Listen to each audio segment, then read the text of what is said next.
Well, good day, everyone, and welcome to an FS Club 7 seminar today. And today we're going to be chatting about climate and COVID-19. How interesting, two large areas of risk that have been staring us in the face for ages. One is clearly dominating discussions, that's COVID-19, but climate is there long term and even more serious if we don't get it right. And who better to help us today than Sean Kidney? Next slide, Simon. I'd like to thank all of our sponsors in the FS Club. Without you, this wouldn't be possible, and I know that many of you are committed environmentalists and working hard on ways, either through financial or technological means, to try and reduce the impact of mankind on the planet, in particular with regard to carbon. Now, today's agenda is fairly straightforward. After I get off the line, we're going to be joined by Sean Kidney. Sean's going to be joining us in voice-only mode today, but he does have a tremendous amount to say and some slides to cover. Just before he begins, I think I'd just like to make 2 points. We at CN run the Global Financial Centers Index, but we also run the Global Green Finance Index. And in this, we notice probably 2 points, I think, that might just help shape discussion and hopefully your questions later. The first point is, what are the key drivers in green finance? Well, you might say that there could be a tremendous number of things that ought to be driving green finance, but in truth, what this diagram shows is that policy and regulatory frameworks, the issue of climate change, and investor demand are the things that really drive it. And this is what, sadly, distinguishes green finance from regular finance, an enormous dependence on policy, which in turn is being driven by consumer and business awareness, as opposed to deeper economic issues. The second thing that I'd like to point out is the dominance of green bonds in the market. Now, Sean and I have known each other for many years, a couple of decades or more, and I'm absolutely thrilled and pleased with the success that his climate bonds initiative has had. But what we also ought to be looking at is, why is the success of green bonds not really being picked up in a number of other obvious places? So, for example, carbon disclosure, climate risk stress testing, disinvestment, energy efficiency, green tech venture capital, or natural capital evaluation. Green bonds do dominate the market. And we're going to be looking very carefully today at what happens post COVID-19. And while you can read his CV on the site, we are absolutely delighted to have arguably the world's leading expert in this space, Sean Kidney, the Chief Executive Officer of the Climate Bonds Initiative. Over to you, Sean. Thank you very much, Michael. Thank you very much for that kind introduction. Simon, if I can pile into the slides, that'd be just to get going. I'm going to talk a little bit today about where we get to in the thematic market story with green bonds currently. And I'm talking about that from the midst of the depth of the crisis still in the US and in the UK. You know, we are going to need to look at recovery. There's a strong narrative in Europe now about the need to ensure that recovery is green. It's not only in Europe, it's a discussion going underway in China as well, in ASEAN countries as well. How do we ensure that this massive rebuilding stimulus that we are going to have to actually make work now is consistent with achieving the kind of future we want to get to? Now, it doesn't mean it's clear. There's still a lot of work to be done on finishing off this discussion and making sure that it works the right kind of way. And of course, in many places, winning the argument. This is an argument that is going exactly the reverse direction in the US, in Turkey, and a couple of other places. There's another thing that's happening in this crisis, though, which is an appreciation of the extent to which this is likely to be the first of many. The International Panel of Climate Change and the World Health Organization have been saying for many years now that the real challenge of the 21st century will be a century of climate volatility. We need to understand that we've already, if you like, lost the first half of the fight against climate change. We will see significant climate dislocation. We're seeing it already. I won't go over the detail of the last couple of years. That will lead to floods, to storms, to droughts, to famines, and according to the IPCC Health Committee, pandemics. We will look back and most likely see this as the first of many this century. As we see environmental degradation, the collapse of ecosystems in different places, we see pathogens jumping between species. That's what we're currently experiencing, the effect of that. And in fact, in the last week, we've seen a number of articles starting to say from different science groups that this should be regarded as a climate crisis in the sense that it's very clear that where the pathogens came from is in an area of extreme environmental degradation. This is a species jumping, a pathogens jumping between species story, and it's useful for us to understand that.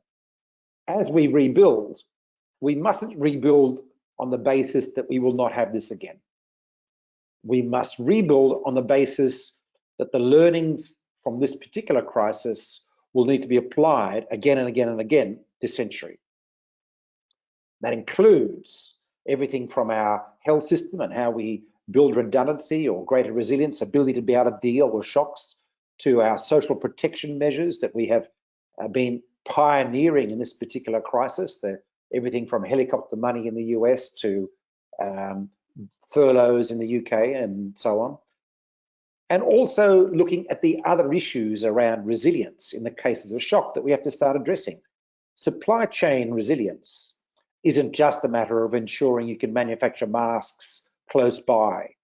It's also a matter of looking at what are the critical pieces of the economy that we need to be able to draw on locally if we're going to ensure our local economies can keep working, our local support systems, if we have more of these crises coming through. What can we learn from this particular system? I want to be clear. I'm not talking about a rollback of globalization or specialization that I think has served the world enormously well in the last century in terms of specialization and wealth creation. I'm talking about, like anything, looking at the critical issues that you need to make sure you can address at hand whilst you're still over a longer time frame reaping the rewards of the global specialization that has been a characteristic of the modern age. So I need to now take you into some of the background to all of this. Simon, we seem to have a loss of all the slides. If you can address that at the moment, I will just keep talking. They're not in the deck that I'm seeing in front of me. Thank you. So I now appreciate it. So in the context, some context first. In the last few years, we've seen a few things happen which help provide us some hope for where we're going. One is that we've seen ESG, environmental, social and governance issues, go global. There is a growing appreciation, if I can frame it in these terms, that understanding the future when it comes to the financial sector, when it comes to sustainability of returns, is not as simple as looking at the credit rating or the immediate past history. We need to start looking at other factors. Of course, this is tied very directly to the growth of institutional investment capital, which has both some short-term horizon focuses, but also a long-term mandate or regulatory mandate to match assets and liabilities. That changes the character of thinking when you're an actuary. You're looking 40 years out, even though your portfolio manager is only looking 3 to 5 years out. This is leading to some new markets and new approaches globally. In Japan, we've seen the extraordinary impact of a major shift to ESG by GPIF, the government pension fund, over the last 5 years, which is rippling through Japanese society in terms of disclosure requirements from companies that simply were not there before, but also in terms of a growing appreciation of other factors, from social issues, from environmental issues. Japan's GPIF has built up a large green bond portfolio, but that's not the only thing they're doing in the environment. And then, of course, the insistence on better governance, which is a challenge in many economies. We've also seen a growing appreciation of climate change arising from the Paris Agreement, when we had the sense that perhaps countries were actually going to act. We've had a growing concern about transition risk. That is, governments will act, we will have to react, How do we get ahead of those actions? How do we even figure out when they're going to act in the context of volatile domestic politics? But you'll find now amongst institutional investors, at least, a certainty that action is coming. It's a time frame issue, and it's understanding what kind of action. We've already seen some examples. Whilst we celebrate in climate change activist circles the astounding reduction in price of solar over the last 20 years, what perhaps isn't fully understood is that this isn't a function of innovative R&D. This has been driven by volume purchasing generated by policy. You can trace the cost curve reductions dramatic start from the German solar feed-in tariff brought in 2001 and the volume contracting of solar that arose out of that. China then picked that up a few years later. So China has been letting vast contracts for solar, which has essentially supported domestic industry at scale, and it's that scale which has driven the cost down and continues to drive the cost down to the benefit of everyone else in the world. We're beginning to see this with electric vehicles, where the extent of which China's commitment to creating an electric vehicle industry that is a global champion means that first subsidies and now procurement rules, including a bit of quiet pushing around of state auto companies on the side, has led to a rapid growth of electric vehicles, and we see the cost curve dropping quite quickly. I read a prediction yesterday from Bloomberg, which was saying that on the basis of the increasing scale of electric vehicle commissioning and purchasing generated by state policies and other factors, we expect to see the cost of electric vehicles on a capex basis get lower than petrol cars by 2023 or 2024. They're already cheaper from an OPEX basis. So if you're in a fleet, they're a live alternative. That'll, of course, have profound impacts for global fossil fuel industries. 60% of all oil is used in transport, a large chunk in cars and cities. If that fleet starts shifting to electric very quickly on the basis of price, then at the very minimum, the demand growth disappears. It's already disappeared in rich countries, but not in emerging markets.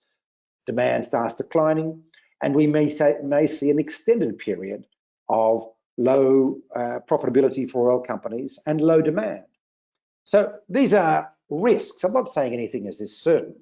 I'm saying that there's a growing appreciation of the risks that might be involved in governments acting on their environmental and policy targets. Of course, in Europe, we now have the Commission having signed up to 2050 net zero targets, to a Green Deal, and the European member states are about to ink an agreement for 50% emissions reductions by 2030, which will be the first government that I'm aware of, at least, that has taken up the IPCC 1.5 degree report of 2018 and said, we're going to do this. That's part of the work that I've been working on for Brussels in the last few years, how to do this. UN Sustainable Development Goals have also been a very important development in the last few years. I'm going to put them here in a particular context. When you understand the risk to addressing climate change, the risks of impacts of climate change, and by that I'm talking about the potential for collapsed societies, the potential for economic damage from famines and other kinds of environmental incidents, you realise that the resilience of societies starts becoming a critical factor going forward. I mentioned we're going through a test case for resilience now of a certain kind. There'll be other things. Syria can be regarded as an imploded economy thanks to two big climate change shocks. In 2006, 2007, 2 years of extreme heat intensity and aridity in the Syrian countryside sent 1.5 to 2 million people fleeing into the cities. Poor Sunnis. They were not well treated by the government. In 2010, we saw the collapse of the Russian wheat crop again for extended incidences of heat. Russia banned the export of wheat that year, which led to a quadrupling of the spot price of wheat. Some countries are not hedged. You can guess which countries are not hedged when you look at what happened that year. Tunisia, Libya, Egypt, Syria. The consequent dramatic increase in the cost of food, well, let's just say it's been a reliable predictor of revolutions since the French Revolution. when wheat prices quadrupled in the 2 years before the revolution. We're going to see a lot of that this century.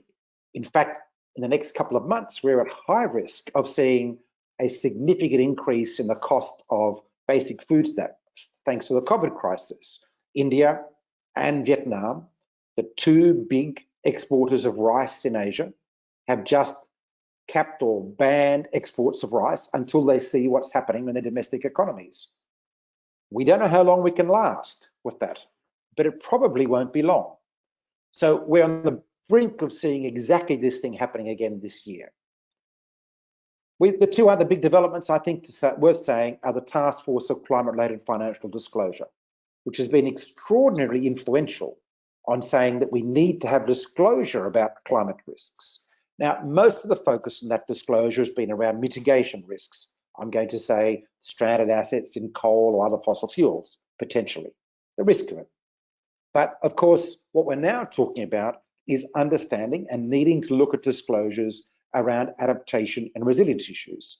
The insurance industry in the UK has been doing a lot of work on this and beginning to share that information to better understand the risk of extremely volatile weather, which we're beginning to experience.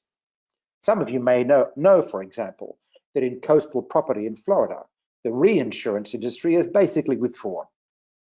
A Republican state government decided to set up a government-owned reinsurance corporation that now provides the reinsurance for Mar-a-Lago and other juicy properties on the coast of Miami because the private sector will no longer do so. An ideological perspective has decided to trump private sector realpolitik assessment of the risks involved. And as a result, Florida's credit rating has been notched down a couple of notches by at least Moody's because of that extra risk they're carrying and the potential for dramatic impact on the state's finances should the kinds of storms that are keeping reinsurance companies out materialize. Risk, risk, risk. So that's the background. And the second thing I want to take you to is what Michael talked about earlier. In response to this risk, in response to an increasing appreciation on the part of institutional investors in particular about these risks, we have seen the growth of at least one thematic instrument, and there are a few others to respond to Michael's comment beginning to appear. The green bonds are a simple, I'm going to call them an icebreaker instrument. They smell, walk, and talk like an ordinary bond. They have the same risk and yield profile largely, but they have a bonus feature, which is the proceeds are allocated to investments that are seen as being consistent with or in line with addressing the Paris Agreement or addressing environmental challenges. So it's a very simple instrument. Any kind of organization can issue one of these. You'll see on the chart in front of you, there's everything from development banks to sovereigns, about 50 billion euros of sovereigns outstanding now, to asset-backed securities. It's a simple idea. It has led to a whole bunch of other developments on the back of it. In terms of instruments, we've seen green loans now grow quickly. We've seen some other related thematic bonds, social bonds, sustainability bonds, which are offshoots of the market. We've seen retail products beginning to appear. At least 6 or possibly 7, I think, banks around the world have rolled out essentially green deposit schemes, where they promise to allocate their money to renewable energy or other such things for people who are putting in term deposits or various sorts. So there's already a little bit of innovation going on here. We see in the equity space, people beginning to set up green funds now, not solar, not property, but cross-cutting green funds. We've also seen a range of public sector institutions roll out specific support for this sector on the basis this looks like a fiscally efficient way of pushing funding towards the right kinds of investments. So we've seen credit guarantee tools, first loss provisions tailored around the broader green theme. The Green Climate Fund is looking for ways it can support aggregation vehicles in this space, and so on. We have also seen in the last couple of years, I guess, a growing appreciation that a crisis will hit one day, and hence the greater discussion about resilience. Well, we woke up a couple of months ago, or longer, depending which country you're in the middle of a crisis.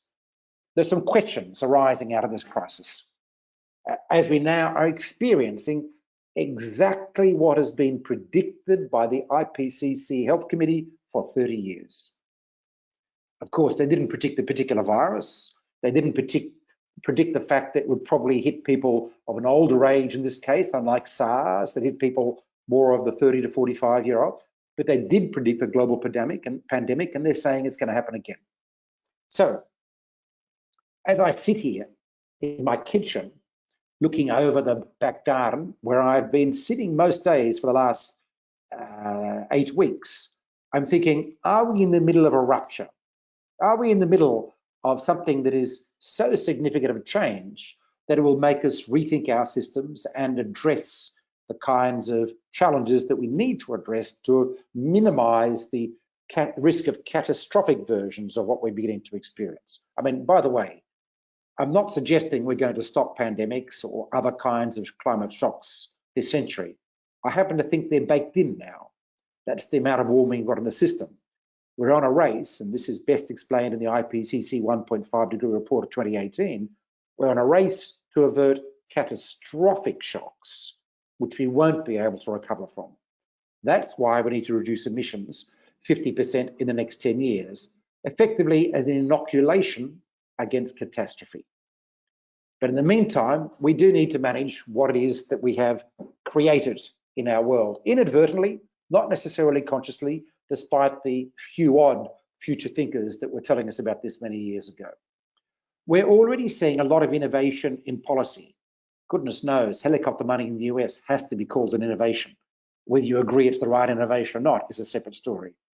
While I've been talking about it, and I know some of the people on this particular webinar have been talking about it for some time, seeing it in practice is pretty amazing. Health systems innovation. We are in a period of innovation on health systems, which is the same as being in a war. We will learn a lot out of this particular first half of the year, and we'll need to apply that going forward. Industrial supply chain management, keeping industry alive. We're learning a lot. We haven't had a shutdown of this kind, well, frankly, probably not since the crashes in the Western countries of the 1880s. The Great Depression didn't see as such a shutdown. Now it's a different kind of shutdown, fair enough, a lot to be learned. We are learning that it's about climate change. That's what the scientists are now beginning to say. Zoonotic diseases and the relationship between environmental degradation has to be something that we focus on going forward. This is one key reason why we need to raise the agenda around biodiversity and protection of biodiversity and rebuilding of biodiversity. We need healthy ecosystems, not ones that are falling apart. And now, of course, the symptom of that will be WWF will have to raise less money to protect the rhino, because a healthy ecosystem would ensure that we are able to see the growth of these kinds of animals. That's one agenda. The second agenda, we need to be thinking about the application of this crisis to other kinds of climate shocks. We've had some strong regional ones recently. We've had famine and flood and fire. I was in Australia at Christmas. It seems a long way away now, and we thought that was going to be the biggest climate incident of the year. It was certainly very dire in Australia. We expect to see, as a result of collapse of agriculture in places, famines, unless the world cooperates very closely and clearly around food distribution. There's another one brewing in Ethiopia, for example, separate to COVID. We know that climate resilience has to now become an overarching theme for our thinking about our society, our economy, our industry, and our ecosystems. This is much more than coastal defences. This is about thinking of stewardship of the planet we live on, essentially. We also know, to our cost, that change is not linear. Now, any number of academics could have told us this, but it's very different when you're experiencing it, I can tell you. We're beginning to appreciate, at least in some markets, Europe, the UK, etc., that we need to build back better. The European discussion is dominated now by a discussion of how to make green stimulus works. How it works, though, is still a matter of some uncertainty. So for that, I want to take you to the beginning of a recovery agenda. We know that in this particular recovery, we've got to do a few things quickly, mainly jobs. We've had so many people out of work from the services sector, a sector which is not going to revive very quickly as people only tentatively leave their homes, go to restaurants. It'll take a while, but we need to make sure we soak up some of that employment unless we want to consign ourselves to an era of social disruption again. We have to avoid that. We've learned at our cost over the last 10 years, failing to address the disadvantage of the poor can have dire political consequences. I think you know what I mean, but to make it very clear, the rise of populism when you have an extraordinary, problematic lower half of the population is a given. Unless we can share the fruits of recovery adequately in some form, we're going to have a problem. Jobs, jobs, jobs. Let alone we need our young people to have some kind of future. In the environmental space, there are many things we can do. Climate scientists will tell you that we need to ensure environmental restoration becomes a priority, afforestation. In Europe and the UK and the US, we have a huge energy efficiency agenda. There are challenges in designing these schemes, but at the end of the day, it's a simple quotient. If we can significantly roll out energy efficiency programs in homes and commercial areas, we can achieve the IPCC target, which involves emission reductions that come 40% from the built environment. But without a significant drive, we won't do it. Well, the beauty of this particular area of climate action is it soaks up jobs. Construction industry can scale up quickly, subject to the right kinds of incentives for people to do it and measures. I'm not going to go into the detail. I'm just saying it's an extraordinary opportunity to create jobs and meet climate objectives, and for householders, lower our energy bills. Win-win-win, I'd call that. Solar rooftops have been seen to scale up job creation very quickly in markets like California and Australia and Germany. There is scope for a renewed drive around that. We need to be looking at what kinds of social protection measures we can build in and keep them going. I think in the US, we've learned to our cost that when people don't have access to free healthcare in an emergency, they will keep working. That is why the deaths in the US are dominated by the poor and by Afro-Americans who've come from service jobs, who have had to keep working despite feeling well, or keep working without protection in a high-risk environment. They are the ones that are dying. Of course, for the rest of us who are lucky enough not to have to make those kinds of choices, we are still at risk, and in fact, we're at heightened risk because the pandemic cannot be controlled unless all parts of society participate. It's in our interests to make sure that they feel, people who aren't currently feeling they can go to a hospital. It is in their interest, our interest, to make sure that they can get access to some kind of sick pay so they aren't forced to keep going to work to feed their children. These are really substantial, essential social protection measures in a crisis like this, a crisis, let me reiterate, that will be repeated again and again. So what does that look for the construction of our social infrastructure for the future? What can we learn out of that? The same measure is related to small and medium-sized enterprises who have suffered, and again, leading to a lot of incredible distress by small businesses. We've taken in some economies very good, very interesting measures to be able to prop up that sector and support it during the crisis. We have to learn. Luckily, we have a live laboratory. In many countries, there's a variety of approaches around the world. Most people are doing something, they're doing it very differently. Let's study and learn. This is, in a sense, part of the broader just transition theme.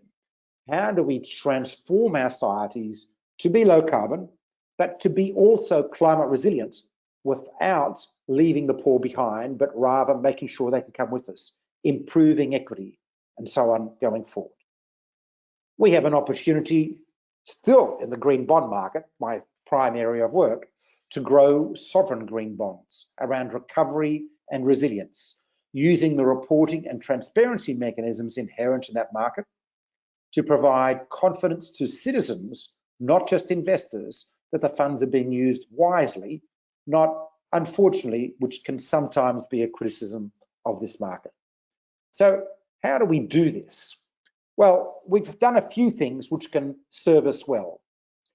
We've already passed in Europe, and the UK government has indicated it expects to adopt disclosure rules.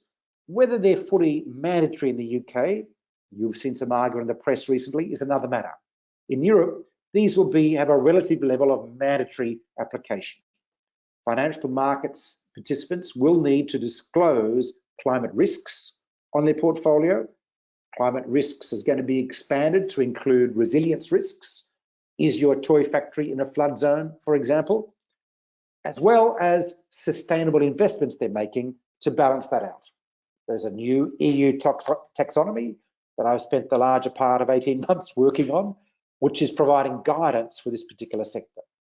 These rules will not only apply to investors, they'll apply to corporations, banks, and of course any companies seeking finance in the European Union and wanting to claim some level of sustainability or green flavour. Inherent in this whole taxonomy process is something that most people haven't realised. We're introducing a conceptual shift to assessing what are the right kinds of investments. Relative measures, which have dominated national-based discussions of what to do around climate for the last 20 years, we will be X% better than before, we will be best in class, do not apply in the taxonomy. We have shifted to absolute global measures derived from the IPCC 1.5 degree report and from the International Energy Agency's sub-2 degree modelling. You will see measures in there that are argued to not be European specific, but to be globally applicable because of the global nature of the problem around emissions, for example. There are some big issues. For example, in 2018, the executive director of the International Energy Agency came out and said, to meet the objectives of the Paris Agreement, sub-2 degree objectives, we cannot be building any more new unabated fossil fuel. This was a dramatic announcement, I have to say, given that we spent the last 20 years believing that some form of an unabated fossil fuel, methane, gas, would be part of this transition. He was saying we cannot, under the IEA modelling, see any way that new fossil fuel can be part of this mix, and we will need to start running down our existing fossil fuel assets much faster than we thought. You will see this exemplified, or rather brought in to the EU taxonomy. A tough threshold of 100 grams of CO2 per kilowatt hour would allow gas with carbon capture and sequestration, but not without carbon capture and sequestration. Deeply challenging for the energy policies of many countries around the world, which are claimed to be in accord with the Paris Agreement.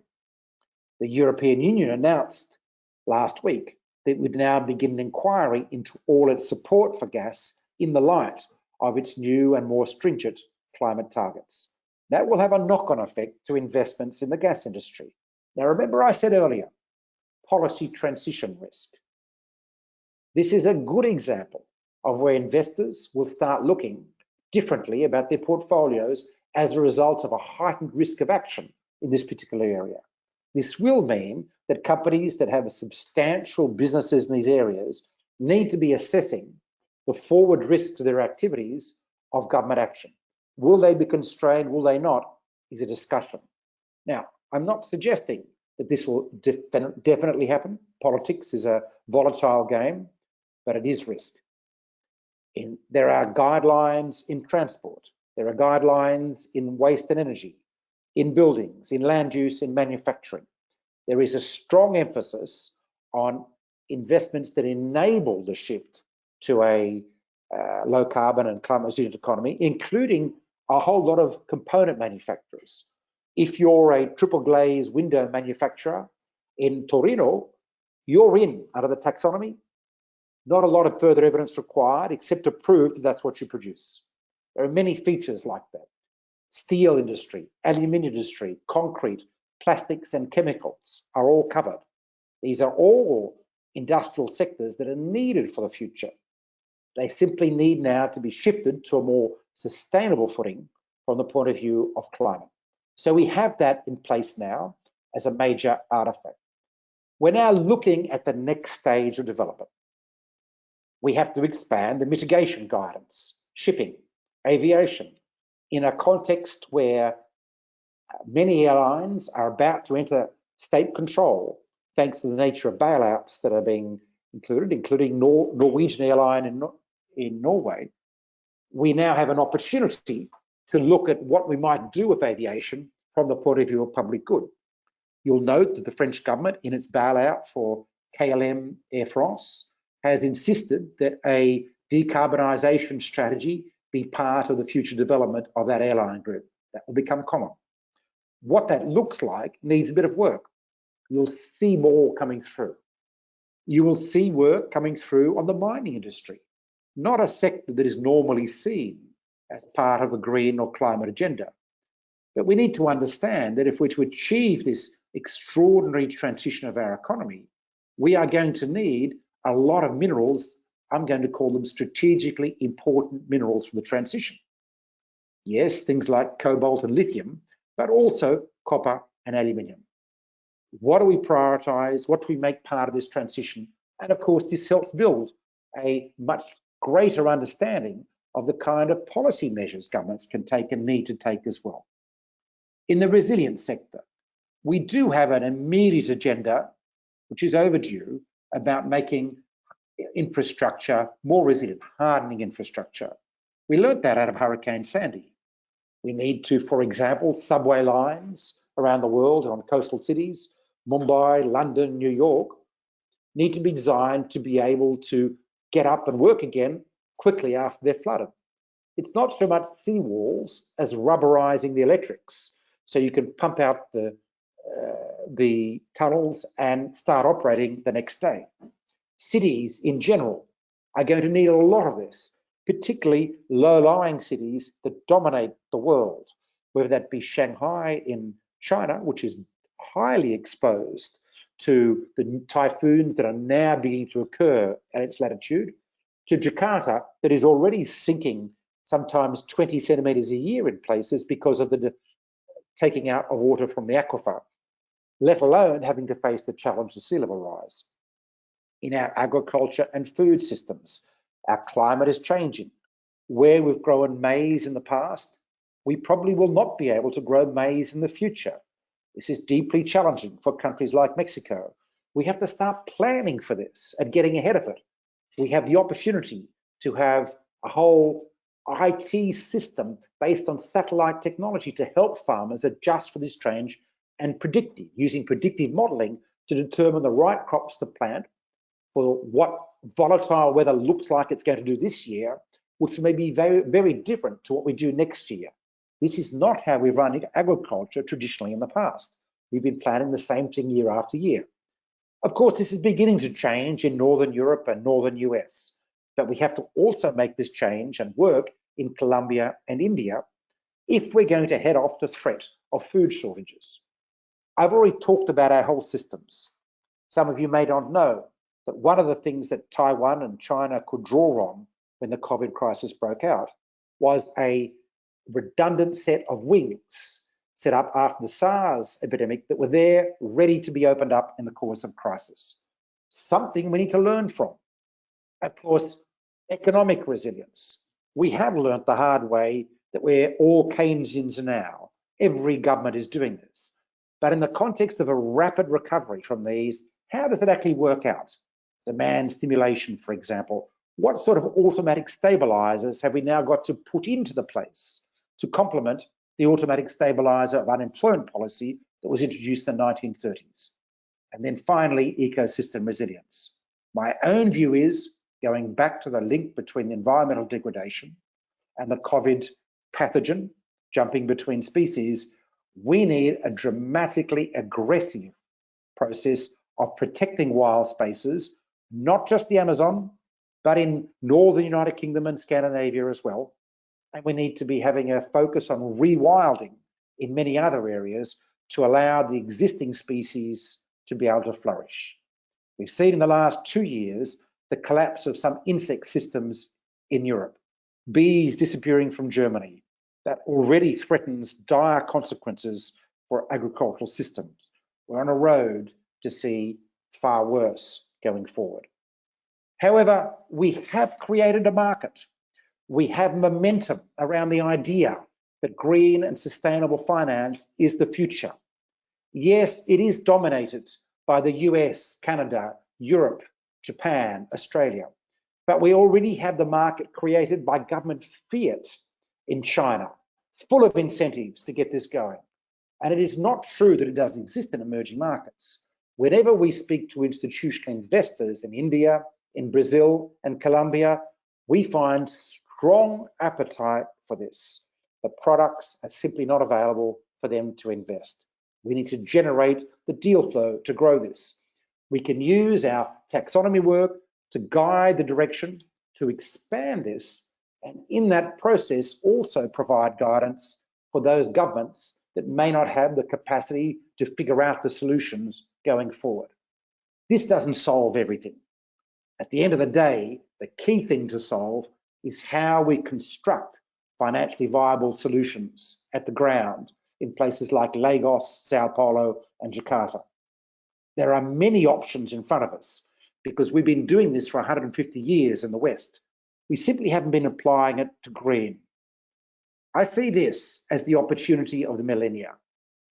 For the next 30 years, to make our switch to low carbon and now to resilient economies in the context of this crisis, it's going to cost us, it's going to require investment of, let me quickly correct myself, of between 90 and 150 trillion dollars US.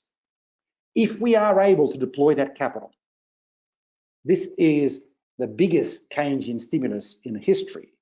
This will create not only low carbon, climate resilient economies, economies better able to weather the shocks we're experiencing now, it will also create jobs and growth for the next 30 years to soak up the increasing population before we stabilize. We know we will stabilize global population by 2050. We have all the historical evidence to show that, but we have to survive till then. And we have to make this work for the good of all. It will require regulatory engagement. It will require governments to act. I don't believe this can happen by the private sector alone, but it can be driven by capital and by capital markets. That's the opportunity. Green bonds are simply evidence that this will work. Just the first part of evidence. Thank you. Thank you very much, Sean. Hello, everybody. My name is Simon Mills. I'm an associate at Zien, and Michael's asked me just to say a few words at the close of today's seminar about the forthcoming conference, the Party COP26, which was due to take place in Glasgow at the end of this year, but which has been postponed until early next year. Perhaps I ought to say a few words about exactly what the COP is and how it's come into being. The United Nations Framework Convention on Climate Change, the UNFCCC, was an international environmental treaty which was adopted at the first Earth Summit in Rio back in 1992, and it was actually signed by all member states. Now, in those days, George H. Bush was president, Boris Yeltsin was the Russian president, and John Major was the UK Prime Minister. The Berlin Wall hadn't long come down, and the world was really very full of optimism at the time. Now, the UNFCCC aims to stabilize greenhouse gas concentrations in the atmosphere at a level that would prevent dangerous climate change. And although it didn't actually contain binding limits on greenhouse gas emissions for individual countries, and it didn't have any enforcement mechanisms, it did lay down a framework for the development of international treaties, which are called protocols or agreements, that would actually help develop binding targets. And these protocols or agreements are developed through annual conferences of the parties, or COPs. Now, Glasgow was to have been the 26th meeting of the Conference of the Parties, hence COP26. But the question is, what use are these COPs? Well, two really stand out. In 1997, COP3 met in Kyoto. The result was the Kyoto Protocol. And this outlined greenhouse gas emission reduction obligations for developed countries, along with what came to be known as the Kyoto mechanism, such as emissions trading, clean development mechanisms, and joint implementation. Now, the US initially actually agreed to sign the Kyoto Protocol. That was under President Clinton, but this was never actually ratified by the US Senate. And on the election of President George W. Bush in 2000, policy changed, and by 2016, the US was the only nation in the world not to have signed up. In 2015, COP21 met in Paris, and the result was the Paris Agreement. Now, the Paris Agreement's goal is to keep the global average temperature below 2 degrees centigrade. And to achieve this, each country has to determine, plan, and regularly report on the contribution that it's undertaking to mitigate global warming. The Obama administration actually agreed to sign up to this, and this time the treaty was ratified by the Senate. However, the Paris COP, took place shortly before the US election, and in June 2017, US President Donald Trump announced his intention to withdraw the United States from the agreement. So why is COP26 such a big deal? Well, it stands out for three reasons.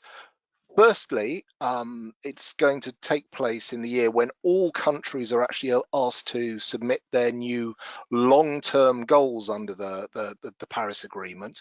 So ambition to actually address the global climate emergency is going to be very high on the agenda.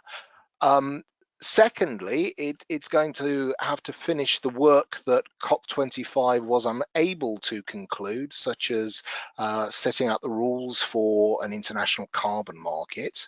And finally, COP26 is going to come, perhaps a couple of months after the US presidential election, with all the potential implications that this is going to have for US climate policy and US participation. So, what can we expect from COP26? Well, as I've said, COP26 has been postponed to next year due to the COVID virus. But it's worth noting, as Sean has said, that the pandemic is playing havoc with economies around the world, and a lot of noise is currently being made about low carbon green growth, green quantitative easing, and green incentives. Coupled with this, the oil market is currently in turmoil, and obviously the results of the US election are very far from certain. So as a result, I suspect that what we're going to see for COP26 is a really vicious rearguard action by oil producing nations that are seeking to protect their interests. China is certainly going to play a pivotal role, both in leading actions, but also more importantly in actually creating alliances, particularly amongst developing nations and with the EU. So are we actually going to see any major things come out of COP26? Well, I suppose the pessimist in me thinks that, you know, with oil in the doldrums and the global economy in turmoil, there is going to be pressure on politicians to drive growth, any sort of growth, as hard as they can. So is green growth going to be sidelined? You know, or even worse, are we going to see a retreat from internationalism and perhaps the establishment of protectionism, you know, hidden under a green veneer? So you've got border carbon taxation and other barriers to trade put in place. Well, yeah, the answer is I don't know, and we'll really have to see what happens early next year when COP26 does actually finally meet.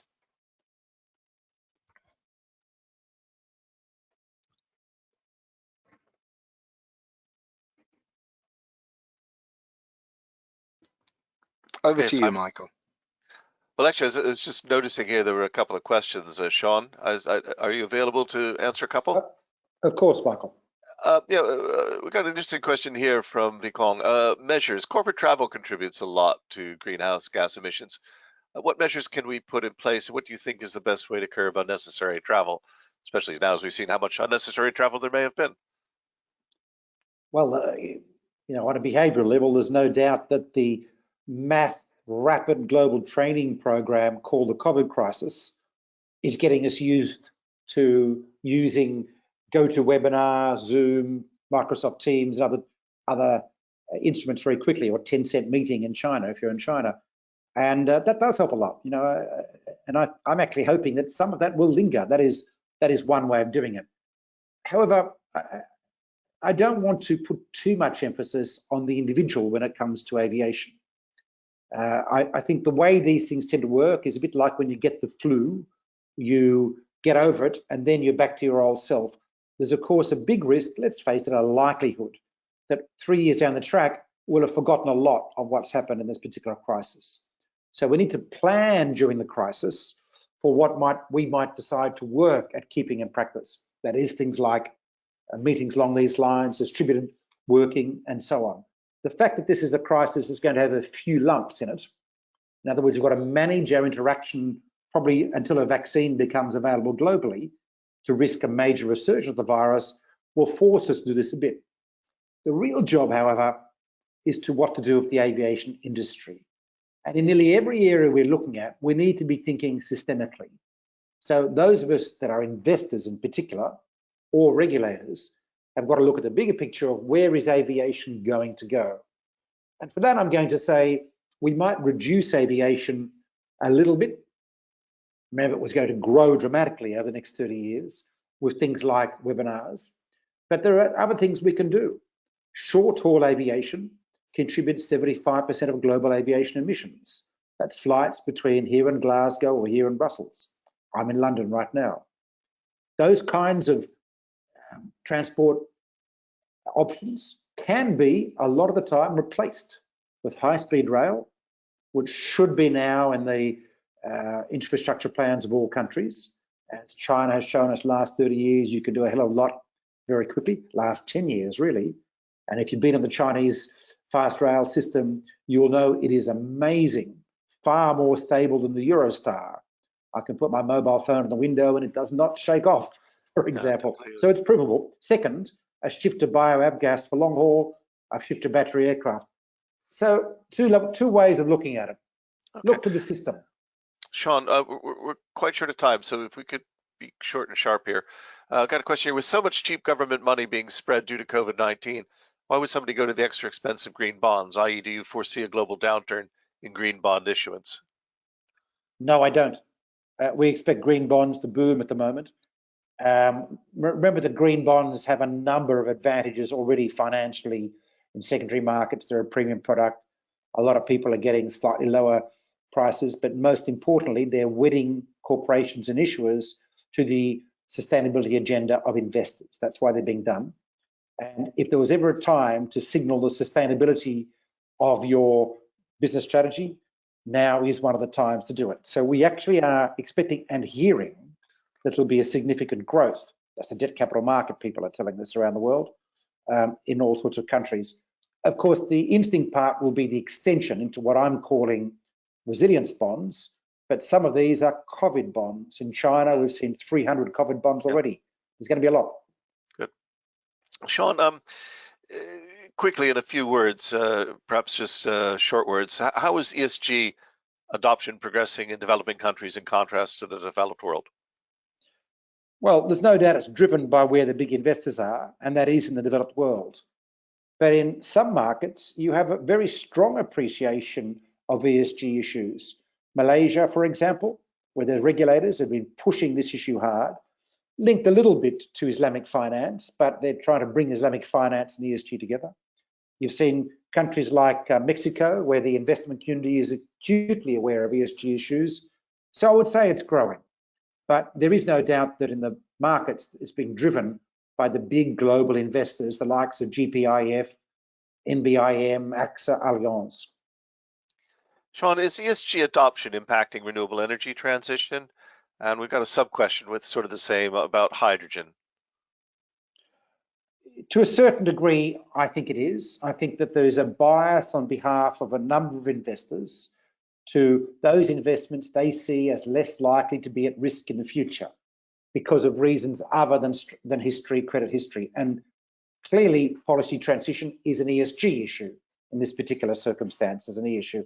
And that is helping capital availability for the renewable energy sector. I absolutely expect this to play out in the hydrogen sector in the next 5 years. But it'll be the green hydrogen sector that'll benefit most. That is hydrogen generated from renewable energy. Got an interesting question from Martin Watkins. We've seen self-centered national interests dominate the supply of PPE and ventilators, including US pressure applied to 3M and Roche. Given this behavior, to what extent do you believe the EU, ECB, and others central banks will focus on short-term economic recovery and fail to seize the opportunity to address ecological climate needs? That's from Martin Watkins. We're unusual that we, in recent times, have seen two devastating crises, 2008 and the one we're going through. So the appreciation that crises are not one-off, are likely to be recurring. Now, unlike in the relatively benign 50 years we had before 2008, I think is there. And that is focusing people's minds on how we inoculate ourselves against future crises. For that reason, at least in economies where we have governments who are looking beyond the next term, looking forward a bit, there is a very powerful and deep conversation about this issue. So I am modestly optimistic, reasonably optimistic, that we're going to see some very interesting action in this space. Peter Alwyn asked a long question. I'm going to boil it down. He's sort of basically saying, on the uptake of green bonds, do you see a difference between the EU and the USA and China in sectors that are taken up? And do you see any difference between private investment or family offices? The family office space is a relatively small side of the capital markets. I can't give you particular detail of that. What I can say is that across those three markets, the application of funds is broadly similar. Renewable energy dominates, but it's in the sort of 33 to 40% category. We see in all of those markets a lot of low carbon transport, such as railways or electric vehicles, and we see a lot of green buildings. And then we see a variety of other sectors. At the tail end, you see more diversity. In China, that tail end is dominated by environmental protection, pollution control measures, whereas in the US, it might be dominated more by local green type of issues. Very good. We've got a lot of other questions, but the time available, I'm just going to throw one last one out. This might be for you, Simon. How best to use the EU taxonomy as the core tool for recovery plans, given that it is yet to be completed? That's from Henry Evanston. Oh, goodness. Now, that is a difficult question. I think that what is going to be interesting going forward is the negotiation between China and the EU with regards to taxonomies. I think that the Chinese are very, very keen to to gain access to European markets, and hopefully, if taxonomies can be agreed, we're going to see a rapid growth in the sale of Chinese bonds in Europe.